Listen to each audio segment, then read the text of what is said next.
Iya, cinta buta atau cinta bersyarat itu yang tadi menjadi salah satu highlight di segmen pertama kita bersama dengan Mas Adi Praitno dan juga Bang Hensat.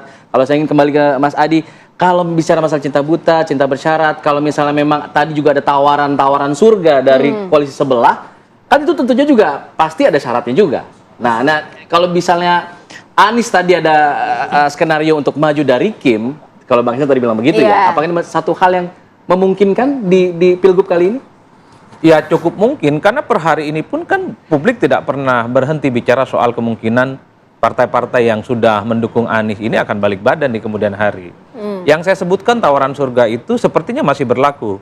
Bagaimana PKS misalnya diajak bergabung dengan Kim, mungkin konsesinya menteri, dan pada saat yang bersamaan ditawari untuk menjadi calon wakil yang akan diusung oleh jagoan Kim. Ini surga, Pak. Ini bukan sesuatu hal yang gampang mengingat posisi PKS outsider dan kalah pemilu dan bukan menjadi bagian dari kubu Kim. Begitupun dengan Nasdem. Ketika ada pernyataan elit-elit Gerindra soal ingin mengajak koalisi PKB dan Nasdem, itu bukan perkara gampang. Apalagi statementnya itu disampaikan secara terbuka. Ketimbang misalnya memperjuangkan yang sesuatu yang faedahnya tidak terlampau signifikan, anggaplah Pilkada Jakarta, pasti partai ini berpikir kalau bergabung dengan Kim minimal 5 tahun yang akan datang, mereka dapat menjadi bagian dari kekuasaan politik. Ini yang saya kira menjadi sesuatu hal yang dihitung betul. Mungkin kawan-kawan di Nasdem, PKS, ataupun PKB nggak mau disebut begini. Tapi ketika elit-elit Nasdem seperti Ahmad Sahroni bicara tentang soal kemungkinan mencabut dukungan partai ke Anies, ini kan bukan perkara gampang. Kalau ini dianggap sebagai tindakan yang indisipliner, mestinya diperingati ini barang. Mestinya ditegur, karena ini di luar kaedah-kaedah yang sudah diputuskan oleh Nasdem. Problemnya ini dibiarkan. Betul. Paling cuman disebut, wah karena Sahroni ini bukan Bapilu. Jadi wajar kalau tidak tahu ada surat yang kemudian dikeluarkan. Nah kalau memang tindakan yang dilakukan oleh salah satu elit kunci di Nasdem, Ahmad Sahroni bukan kaleng-kaleng, Pak. Orang penting di Nasdem. Tapi ini kan memantik satu spekulasi bahwa di internal sekalipun rasa-rasanya belum fix dan belum firm. Kalau ingin mengamputasi dugaan bahwa Nasdem itu tidak solid, harusnya ditertibkan yang seperti ini. Kalau kita melihat kecenderungan di PKS, saya kira tidak ada statement-statement yang mengatakan bahwa akan mencabut dukungannya ke Anies Baswedan. Di Nasdem sudah mulai. PKB beda lagi ceritanya. Mulai nggak happy dengan calon yang disodorkan oleh PKS untuk mendampingi Anies. Per hari ini pun yang sebenarnya masih bisa dipastikan di mana dukungan politiknya itu masih tegak, itu baru PKS. Betul. Yang lain masih sangat mungkin akan berubah. Sangat berubah. Dari Bang Hensat, kalau lihat ini artinya Nasdem ini sudah secara terang-terangan karena faktor apa nih? Karena faktor Aniesnya, atau jangan-jangan ketika mereka statement menyampaikan bahwa mereka tidak pakai syarat, ada dari calon wakilnya gitu, atau ada faktor-faktor lainnya? Ya memang dalam demokrasi siasat seperti sekarang ini kan banyak faktor ya. Bayangkan saja kita sebutlah ada 4 nama yang sebetulnya elektabilitasnya paling tinggi daerah itu tapi terancam nggak bisa maju. Ada Anies Baswedan, Airin Rahmidiani ya di Banten, kemudian ada Edi Rahmayadi di Sumatera Utara, kemudian Ridwan Kamil yang benar-benar kuat di Jawa Barat kok didorong-dorong pindah ke Jakarta gitu ya. Nah itu kan bagian dari demokrasi siasat. Dan kemudian apakah PKS kemarin mengatakan bahwa Anies Baswedan Sohibul Iman gitu. Apakah kemudian tidak ada hal-hal yang juga diminta dari Anies Baswedan? Bisa saja Anies di deadline gitu ya. Mas Anies kalau sampai Agustus nggak memutuskan ini oke atau tidak, saya cabut dukungan misalnya begitu. Kemudian apa yang terjadi dengan Nasdem dan PKB kan sulit juga posisinya kalau kemudian yang kemarin mendukung Prabowo katanya setelah usaha Pilpres kemudian tiba-tiba mendorong Anies Baswedan lagi. Kan Caimin sampai hari ini masih membiarkan dukungan Anies itu datang dari PKB Jakarta gitu. Dia belum memutuskan sama sekali gitu. Dan drama yang disampaikan Nasdem ini partai emang penuh drama menurut saya. Ya membuat pendukungnya Anies juga akhirnya kan terkocok gitu perutnya.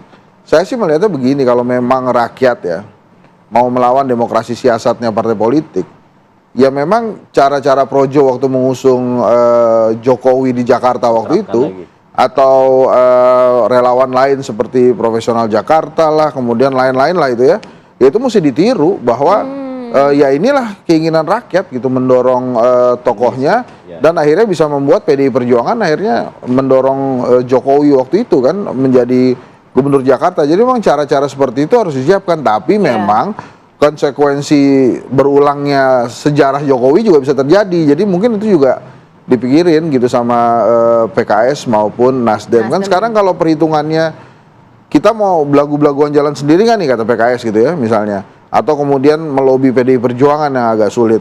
Ya bisa-bisa aja itu terjadi. Kan sebetulnya kalau skenario penguasa atau pemenang ini bisa diacak-acak ya PDI Perjuangan tiba-tiba setuju tuh pasangannya Anies Baswedan Sohibul Iman. Oke, saya nggak apa-apa lah, saya dukung itu demi mengacak-acak skenario rezim gitu ya. Yang penting daripada PDI Perjuangan yang nggak bisa ngusung, nggak bisa dukung siapa aja gitu karena nggak punya teman kerjasama. Masa sekelas PDI Perjuangan di Jakarta nggak nyalonin kan gitu? Iya. Ya udahlah, saya dukung lah itu Anies Baswedan Opsi Sohibul terakhir Iman. kayaknya itu ya. Itu opsi terakhir dan kalau itu kejadian pusing juga itu KM tuh. Waduh, ini gimana? Ada PKS yang punya mesin, PDI Perjuangan punya mesin terjadi. Tapi kan itu andai-andai dan boleh dalam demokrasi siasat seperti sekarang Tapi ini. itu kansnya lebih mungkin itu terjadi atau Anies dengan Kim kalau yang tadi Bang Hensat bilang. Kalau saya melihat ada dua opsi sekarang yang sangat mungkin terjadi. Anies kalau mau maju harus bareng Kim. Atau memang Jakarta harus siap-siap tanpa Anies Baswedan. Mas Adi, kalau Anies dengan Kim, apa dampak elektabilitasnya?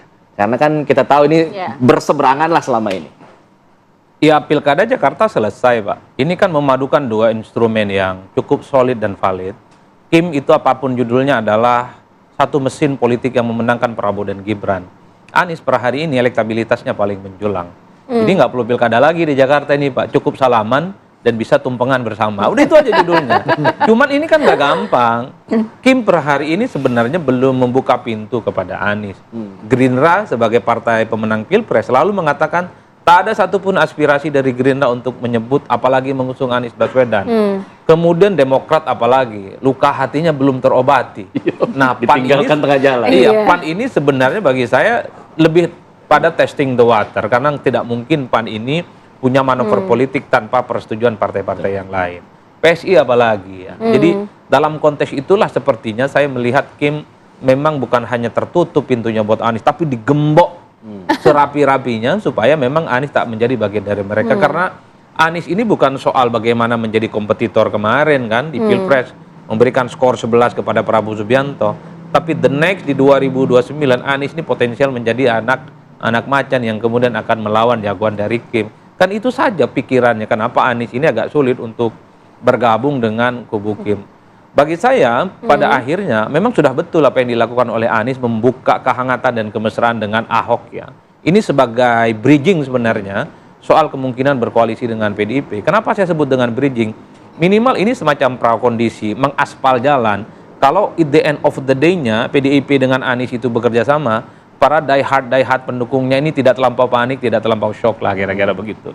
Karena dua kutub pendukung Anies dan Ahok ini kan sulit dipertemukan. Tapi kalau komunikasinya intensif dibangun 5 bulan jelang pencoblosan, tiba-tiba Anies dan PDIP kemudian berkoalisi, jadi para loyalis yang selama ini saling bentrok secara perlahan akan memaknai inilah realitas politik yang memang tidak bisa dibaca secara hitam dan putih.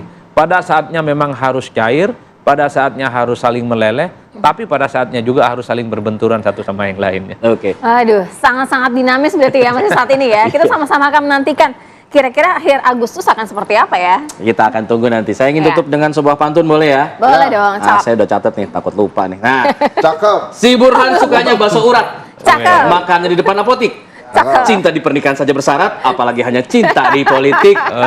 Tunggu ya. Terima kasih semuanya, terima kasih Bang Ensa, terima kasih Mas Adi Satrio, Mas Adi Prayitno jadi Satrio. Terima kasih semuanya. Nanti kita akan jeda dulu, kita akan kembali dengan perbincangan masalah kita akan soal Hadirkan. kabar-kabar pilihan Iya. ya. Nanti usai jeda. Tetap di sini, apa kabar Indonesia Pagi.